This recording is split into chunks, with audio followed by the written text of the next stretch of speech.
Hello, everybody. My name is Cameron Behm, and today I will be talking about advertisements and the influence that they have on gender roles in today's society. So moving on. So an overview. So I'll be talking about why companies feel the need to advertise in general and the prevalence and influence that advertisements have on us on a daily basis. We'll take a look at some subliminal messages that are embedded in Anheuser-Busch's branding.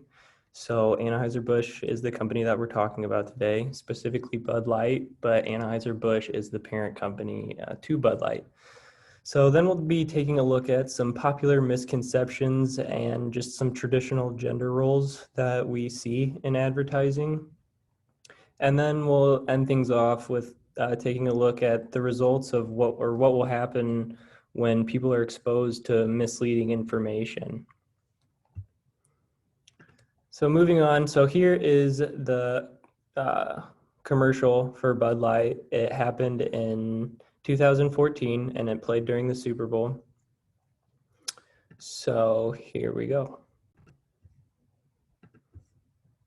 Hey, I'm Kelly.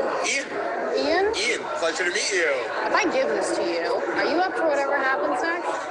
We gave Ian Rappaport a Bud Light and a choice. He has no idea what's going to happen next. I think I could do that. All right, he's in the limo. Reggie, that's you. How are you? What's your name? Ian Rappaport. Ian Rappaport. Bud Light, the perfect beer for when you're watching a Super Bowl ad about a guy who doesn't know he's in a Super Bowl ad, and we're just getting started. They're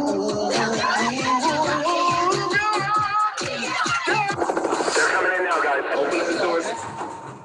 Joe. Good evening. Hello, Lily. Hey, Don. How are you? Hey, how's it going? Nice to see you. She's feeling a little under the weather. Hi. Twins. Yes. This is a bizarre night. My mind is blown. They're on their way down. Prepare to be crushed in tiny tennis. Just give me 5 push-ups, 2. I knew it. Not a bad shot for my little princess.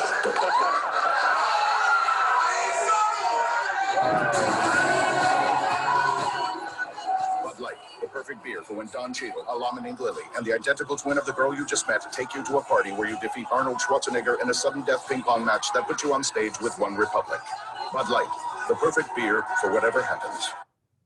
So yeah, there was the Super Bowl commercial and it was titled Up for Whatever. So just keep in mind those that advertisement as we go along with our presentation and kind of just talk about some of the major points that we saw in that commercial. So a couple of questions to think about also as we go on with that commercial in the back of our mind. So why might advertisers embed such an unrelated sequence of events in their advertisements? So we saw a lot of craziness pretty much throughout that whole thing, and there wasn't a lot of focus on the Bud Light itself. And then how do you think each actor was selected for their role, and which actors played the largest roles and why? And finally, do you think the ad would be different if it was not presented during the Super Bowl? So do you think the Super Bowl and the demographics and just the large audience played a role in the advertiser's decision to incorporate what they did in their advertisement? So moving forward, we're going to take a look at the influence that marketing has on us on a daily basis. So the purpose of advertising is just to attract the largest audience as possible. They want to get as many people to see their product as possible. And then on top of that, they want to intrigue that audience. They want to get them to actually buy their product. So they have the means to do so on an even larger scale with social media. And then we see that represented numerically. So on average, one person will see anywhere from 4,000 to 10,000 ads per day, which that's crazy to me. That's so many ads, but you guys know you can fit so many ads onto such a tiny screen. So it's believable. And then, so what this means is that companies really have to stick out when they are advertising. They need their advertisement to be different from those other 4,000 to 10,000 ads that these individuals are seeing on a daily basis. And then this last point I just thought was interesting is that some companies even hire advertising agencies, which just goes to show how important advertising is. If a company would hire an advertising agency who knows nothing about their product, but they know about advertising, so that seems to be more important than product quality. And then moving on, just taking a look at some Anheuser-Busch marketing. So Anheuser-Busch has a marketing budget of $100 million. And by the way, Anheuser-Busch is just the parent company of Bud Light. So yeah, $100 million, that's a ton of money just to spend on a 30-second commercial. And then we can, if we look to the left here, we can see that a 30-second commercial to be put in during the Super Bowl in 2014 was around $4 million. So that's even a small dent in their marketing budget, but that's still a lot of money just for a 30-second video on a product. So again, we see how important advertising is and the price people will pay to get that advertising in. So then moving on, we see the popular advertisements that Anheuser-Busch puts out there can result in approximately 344,000 social engagements. So people just sharing this information, talking about these advertisements online, which also promotes their brand. And then I found this in Anheuser-Busch's magazine, specifically a marketing magazine. And they said that they put culture at the forefront of everything they do in their branding. So that just shows how important society and culture in society, how that plays a role in what they advertise and how they advertise their products. So just some NFL demographics since this commercial was initially aired during the Super Bowl. So we see that 112.2 million viewers during that 2014 Super Bowl. And then today, 44% of all NFL fans are female, and then a third of all NFL fans fall between the ages of 18 and 34. So advertisers also take these things into account when thinking about what to implement in their advertisements. So now taking a look at some masculine and feminine roles that we've seen historically embedded in advertisements. So at the top here, I have a quote from the author is called Ching Ching Chang, and she says that masculinity and femininity constitute important dimensions of personality and social orientation. Therefore, it follows that if an advertisement characterizes product users along these dimensions, consumers who see themselves as similar in masculinity and femininity to those users are more likely to be attracted to the advertisement and product. So basically it's saying that masculinity and femininity are more of a characteristic or a feature of an individual versus an actual gender identity or what an individual would identify as. So looking at some masculine roles in the video, so the main character, obviously we see Arnold Schwarzenegger, who actually I'm pretty sure calls our main character his little princess at some point in the video, just playing into those typical gender roles that we see throughout society. So we see that muscular physique, broad shoulders, the association of beer and football, just, that common representation of males. And then we see that dominant role played in the male-female dynamic throughout the commercial. And then on the other side, we have the feminine roles, which are typically soft, high-pitched voices, which are usually an indication of vulnerability.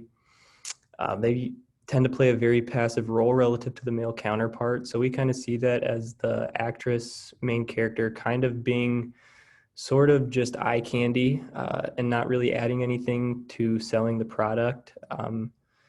There's kind of some sexual innuendos that are experienced with the actress, and then we see that physical attractiveness is one feminine role that we see traditionally in advertising, and then feminine roles are not normally utilized to advertise the actual product. They're more just used for that biological, instinctual response to an advertisement, which happens instantaneously. So taking a look at some specific examples that we see in the commercial, we see in the beginning of the video, the main actress in the advertisement asks, "Are you up for whatever happens next if you accept this Bud Light?" And that's kind of up to the audience's interpretation. At first, it's kind of got that exciting feel to it. that, you know, a male is picking up a girl in a bar, and that's kind of a traditional role that's embedded in this advertisement, and we see it here. So that typical gender role with, you know, the female coming in and asking the male, you know, showing him a good night. And then, as I mentioned, it's that sexual innuendo that is up to the audience's interpretation. And then actually, the one of the Bud Light's brands that they put on their beer label actually said perfect beer for removing no from your vocabulary for the night. So this is a pretty serious statement, especially with the fact that alcohol has traditionally played a major role in sexual assault cases in the United States, especially. So another example from the commercial that we see a sort of sexualization of twins. So the male obviously having an excited, shocking look on his face when he sees that the main actress in the commercial actually is a twin. And then later on in the video, you'll see those twins on either side of the male kind of escorting him to the next sequence or series of events. And then over on the right, we see that the limousine is filled with all girls, which gives off the notion, you know, that if you drink Bud Light, you're going to be, you know, swarmed by girls, and just kind of playing into those traditional roles that we see in advertisement. Moving on, so a couple of consequences that can come from this. So masculinity and femininity are learned through socialization events. So with advertising being so prevalent in our society today, seeing 4,000 to 10,000 ads per day, it's pretty important that these gender roles are kind of squashed rather than emphasized in advertising.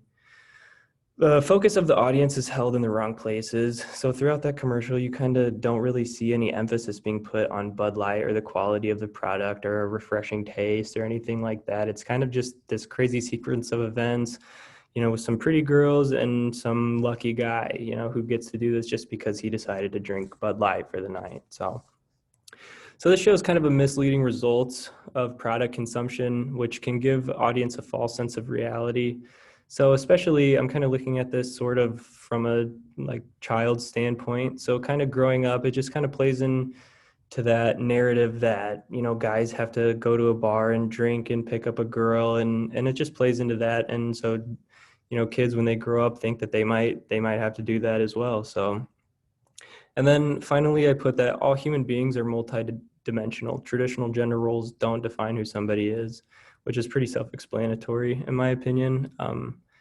People are greater than just the masculinity or femininity that is within them. So, and then just a little summary going over what I talked about in this presentation. So advertisements constitute a large portion of all media. Advertisers take advantage of the fact that they have high influence on societal trends, perception, and cultures. As we see, even Anheuser-Busch even stated that they take culture into account when they're advertising. And then incorporation of traditional roles in advertising plays a role in social identity and perception. So individuals are more likely to consume products in which they identify with, which tying that back to businesses wanting to sell the most amount of their product and advertise their product to the most amount of people possible. So they want to make sure those advertisements fit in with common identities.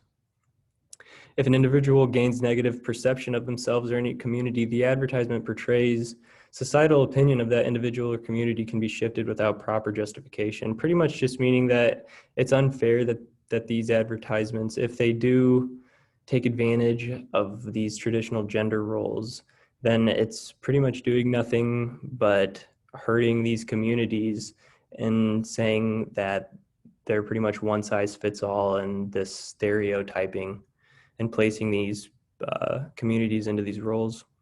And then alcohol is often a major player in sexual assault cases against women.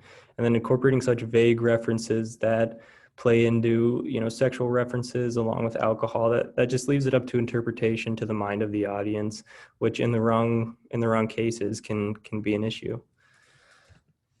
So thank you guys very much for watching my presentation. I have my contact information on the left if you guys want to have a conversation about it. I hope you guys enjoyed it. And again, thank you for watching.